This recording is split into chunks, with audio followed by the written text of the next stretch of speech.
Hello there. Well, I'm sure you don't need me to tell you that unfortunately has been pretty uncomfortable and unpleasant if you have been suffering from hay fever with all the high pollen levels that we've had recently. I know because I suffer myself, as have many of my colleagues here in the ITV Wales newsroom.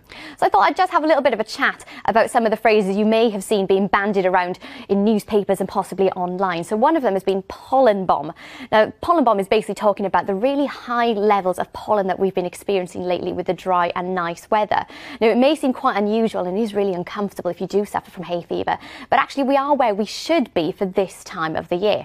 Now, we are at the peak of the grass pollen season right now, so we have one peak right at the beginning of June. The second peak of the grass pollen season is at the beginning of July. So we have some really high pollen levels, and if I just show you the pollen levels for today and the next few days too, so really high levels today. Now, what we usually see with grass pollen is that the pollen levels start to exhaust itself in all the really dry weather. So if this nice weather was set to continue, we would slowly start to see the pollen levels decrease as we go through the days.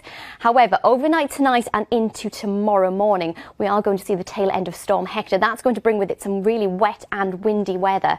And unfortunately, whilst the wet weather does provide us with a little bit of a break tomorrow morning, you will start to feel a bit more comfortable as you wake up tomorrow, so not suffering quite as badly.